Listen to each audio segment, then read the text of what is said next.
Este novo fenômeno em nossas igrejas, que é a nova leitura da Bíblia na América Latina, representa um grande desafio.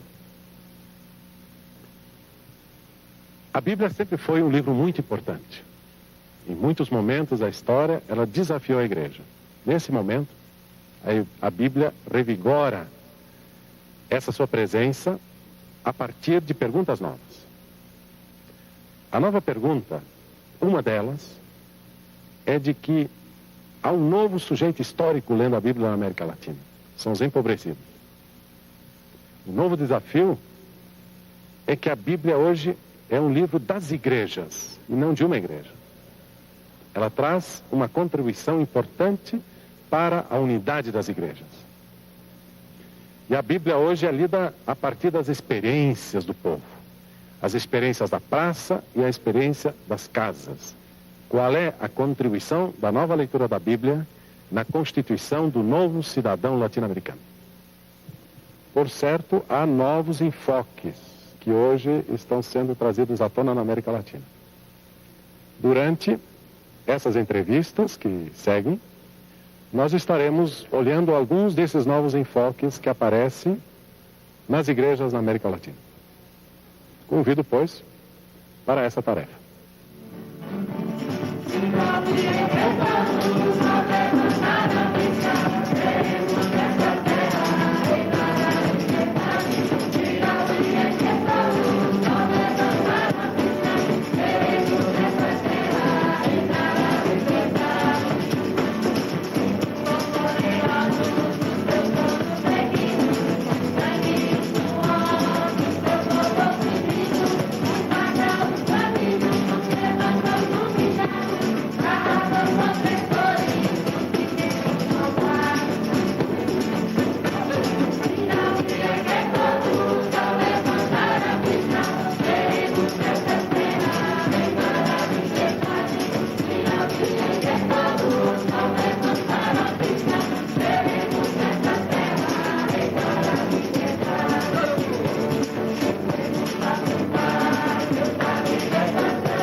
A Bíblia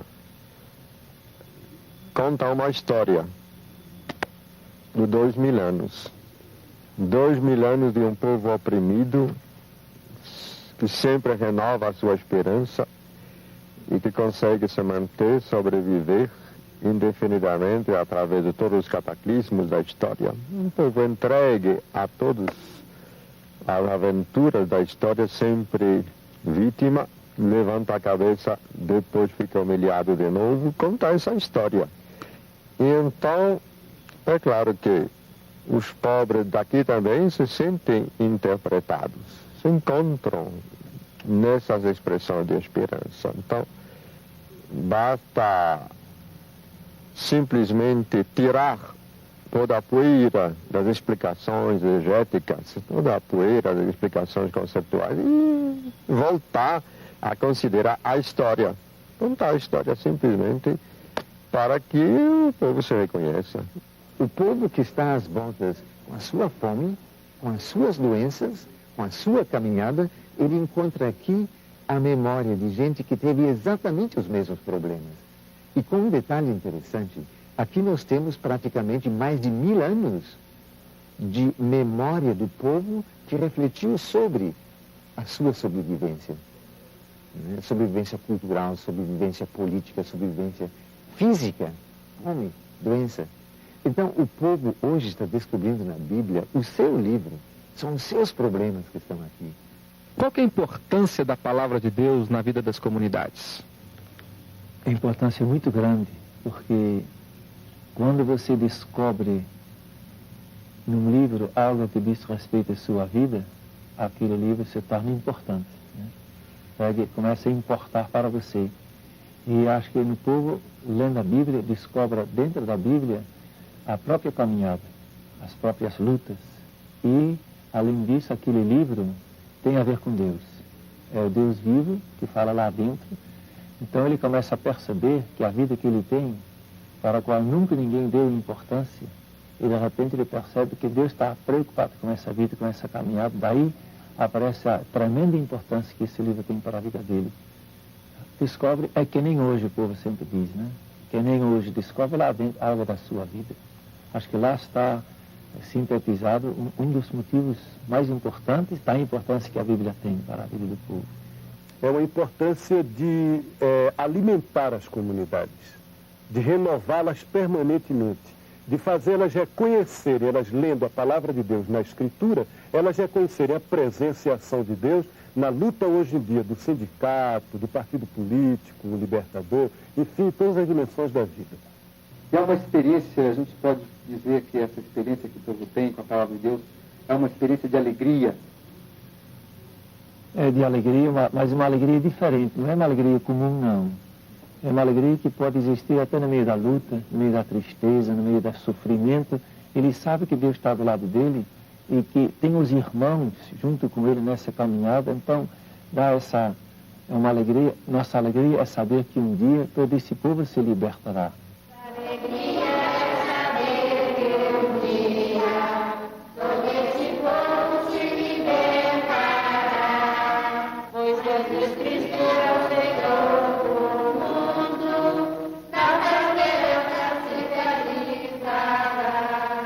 Onde se vai nas comunidades, apesar de todo sofrimento, eles têm algo que... Eles têm um poço onde tiram água que uma outra pessoa não alcança essa água.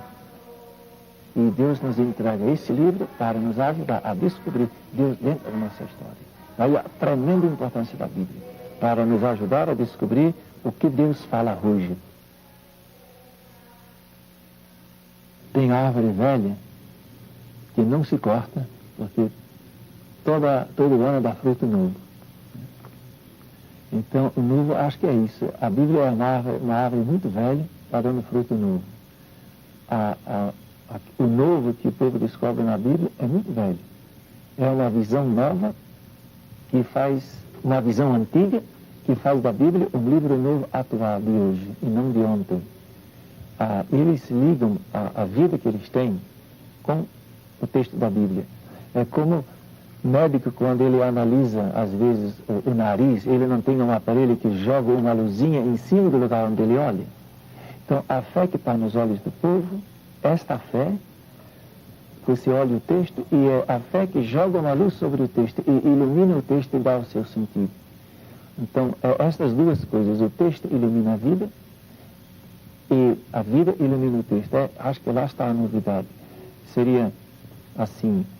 tem nos olhos a problemática de hoje, toda a luta, todo o sofrimento e ao mesmo tempo a sua fé. Então, com essas duas coisas nos olhos, o texto da Bíblia libera um sentido que quem não está nessa caminhada, quem não tem essa fé na comunidade nos seus olhos, ele dificilmente vai poder descobrir. En América Latina, lo novedoso surge del contacto de la lectura bíblica con comunidades pobres que se nutren espiritualmente de la lectura bíblica. Esto es cierto tanto entre las comunidades eclesiales de base, de orientación católica, como entre iglesias protestantes, evangélicas, pentecostales, bautistas, nazarenas y otras. Esto da a una orientación de la lectura bíblica, un agarre en la realidad, un pisar la tierra, que no siempre existe en los estudios bíblicos en Estados Unidos y en Europa. Qual o novo está surgindo na leitura da Bíblia no continente latino-americano? Primeiramente, gostei da palavra novo. Você podia ter perguntado o que há de diferente, mas não é o diferente, é o novo. E no sentido bíblico, novo é aquilo que renova. Então, o que há de novo na leitura bíblica latino-americana? Eu diria tudo. Eu penso um pouco nesses calidoscópio, que a gente mexe uma pedrinha, né, dá uma sacudidela, muda o quadro todo. o quadro fica totalmente diferente. Então, essa leitura latino-americana, ela, primeiro, mudou o ambiente. Não é aquele ambiente solene, que inibe. Não, eles ficam à vontade. A Bíblia, né, é nossa. Então, você lê aquela Bíbliazinha velha, encebada, e lê com gosto, e tira dela a sua vida. É a Bíblia dele, né? Primeira coisa. Agora, novo é também o objetivo da leitura. Porque é interessante, a gente fala de ler a Bíblia, mas para quê? O sábio quer ler a Bíblia para ver como que era o relacionamento entre Israel e os assírios, os babilônios. O arqueólogo quer encontrar sítios arqueológicos. O linguista é capaz de ver as particularidades do hebraico. Então, são finalidades, objetivos científicos, culturais. O povo não, o povo quer a Bíblia para andar, para a comunidade caminhar, para eles se libertarem. Então, é um instrumento, e esse instrumento agora é deles. É uma grande novidade. Eu acho que o círculo bíblico, ele é destinado também a nós sabermos trazer a Bíblia para a nossa vida. Porque nós não podemos viver só nos tempos da antiguidade. Aquilo para nós é como um exemplo, uma caminhada. Mas nós temos que encontrar a forma de trazer a Bíblia até nós, até a nossa vida, né? E o círculo bíblico também, para mim, é a união da comunidade, a procura de toda a comunidade, procurando uma solução e uma resposta, né? Eu acho que na maneira de ler a Bíblia, aquilo que mais caracteriza é, primeiro, quando o povo lê a Bíblia, leva consigo as perguntas da vida. Não esquece. Está na sacola. E essas estão nos olhos. Esse é um ponto. Outro ponto é, leva consigo a fé da comunidade. Está nos olhos. Jesus está vivo hoje, não é um sujeito do passado. Deus também não é alguém que falou no passado, é parceiro de luta hoje. E não um Deus qualquer, Deus vivo e verdadeiro, libertador. E um terceiro ponto, uma preocupação de respeitar o texto. O que está lá, se mandar mudar a vida, a gente muda. Que lê para praticar. Então, esses três pontos. Os problemas da realidade de hoje, a fé da comunidade e um respeito profundo pelo texto. Em torno desses três se articula. A Escritura hoje está trazendo dois grandes questionamentos às nossas igrejas. O primeiro grande questionamento é se em nossas igrejas há espaço suficiente para um novo sujeito histórico, as empobrecidas e os empobrecidos na América Latina. Em nossas igrejas tem espaço suficiente para as mulheres e os homens pobres? A Bíblia insiste em fazer essa pergunta. E o segundo aspecto que me parece que a Bíblia hoje insiste em trazer às portas da igreja é se podem existir igrejas separadas. Se à luz da Escritura nós não temos que caminhar um caminho novo, ecumênico, em conjunto. E a primeira coisa que Deus fez não foi escrever a Bíblia, foi criar a vida. E a Bíblia foi feita para defender a vida, para iluminar a vida, constatar a vida. E é nesta dimensão, quando católico e protestante pega junto a Bíblia e descobre isso, ambos fazemos conversão em direção a Deus, ao povo e à palavra de Deus. Então, necessariamente tem que ser ecumênica. E a mulher? Desempenha um papel importante aí nesse processo? Desempenhou um papel importante na própria Bíblia e deveria poder exercer um papel mais importante na interpretação, que está muito só na mão de homens, sabe? Eu penso que a mulher, sobretudo nas comunidades, já está exercendo um papel importante, porque ela é que carrega as comunidades, e deveria chegar também a mulher a ser intérprete, porque atrás dos olhos da mulher tem outra coisa do que está atrás dos olhos do homem. Então vai poder descobrir coisas diferentes do que nós. Então amplia a riqueza. Toda leitura é feita a partir de um contexto. Há um contexto feminino, há um contexto masculino. A diferença principal é o fato de que as mulheres estão pouco visíveis, a sua presença não é muito patente, não é fácil de identificar, tanto nos textos que estão escritos na Bíblia, como na história de uma maneira geral. Então, o trabalho de ler a Bíblia numa perspectiva feminina tem essa dificuldade de fazer emergir, lá onde não é muito claro, a presença das mulheres. Por outro lado, essa perspectiva feminina também é ausente, quase ausente, em toda a história da interpretação da Bíblia. De modo que hoje nós temos que fazer realmente uma leitura nova que aponte para tudo aquilo que ficou invisível durante tantos séculos.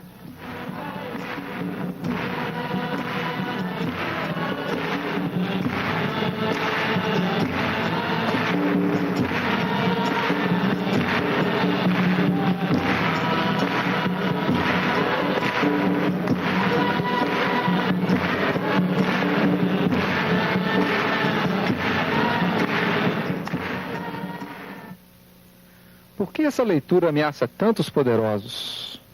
É porque ela dá consciência. A coisa mais forte no ser humano é a consciência. A pior doença é alguém perder a memória, sabe? Porque aí ele vira massa de manobra. E a pior doença é o povo a perder a memória. O povo a perder a identidade. E a Bíblia, o povo lendo, devolve ao povo uma identidade que vai até o mais fundo do ser do povo. Nossa também, de todos nós, né? E na medida que você recupera a identidade, você finca o pé. Utilizando la Biblia, los pobres empiezan a discernir la presencia de Dios y la palabra de Dios al interior del mundo de los pobres, al interior de la lucha de los pobres. Y no solamente eso, sino que los pobres, utilizando la Biblia como instrumento de discernimiento de la presencia de Dios y de la palabra de Dios en el mundo de los pobres y en la lucha de los pobres, tienen una gran seguridad, ¿no? Los pobres, a través de la lectura popular de la Biblia, tienen certeza, seguridad, dónde está Dios, cómo es Dios, cuál es la voluntad de Dios, cuál es la palabra de Dios al interior de los procesos de liberación. Entonces la Biblia es un instrumento de discernimiento que da seguridad a la actividad profética de los pobres. Los pobres a través de la Biblia, ¿no?, se transforman en profetas y disciernen esa palabra de Dios. Por ejemplo, los pobres hoy día se preguntan ¿dónde está Dios en El Salvador, en Nicaragua? ¿Dónde está Dios en los procesos? Leyendo la Biblia, ellos tienen certeza dónde está Dios, cómo es Dios, cuál es la palabra de Dios. Y ese es un instrumento que está a su alcance, porque el pueblo no puede manejar el poder sagrado de los sacramentos, pero la Bíblia sí la pueden leer e sim la pueden utilizar. Uma das críticas que se faz à teologia da libertação, e a você particularmente, é que essa leitura está sendo mais ideológica do que bíblica. Você concorda com essa interpretação? Eu não, claro que não. A gente às vezes ouve críticas assim, quando tem fundamento tem que responder, quando não tem fundamento não deve talvez nem responder, porque depende da maneira como alguém olha a ação de Deus na vida, sabe? Então, sem a fé em Deus, que às vezes diz que o pessoal não reza mais, é ideológico, etc. Então, acho que é porque nunca leu a Bíblia. Uma vez eu ouvi alguém dizer, esse negócio de falar em uma professora e o oprimido é linguagem marxista. Essa pessoa era um bispo da igreja. Então, eu disse comigo, nunca leu a Bíblia, porque é a palavra que mais ocorre lá dentro, entendeu?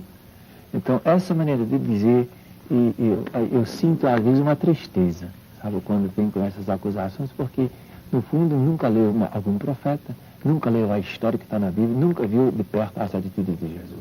Mas não deixa de ser uma leitura política. Mas o que não é política? Me diga. Porque a política quer dizer com a organização da sociedade, o que mais se faz na vida é tentar organizar a sociedade de maneira fraterna, para que a vida possa ser vida. Eu vim para que todos tenham vida e vida em abundância. E enquanto tiver um brasileiro que não tem vida em abundância, eu tenho que lutar para que a sociedade se organize de tal maneira como Deus quer. O reino de Deus é isso. Jesus estava ensinando numa sinagoga em dia de sábado. Havia aí uma mulher que fazia 18 anos que estava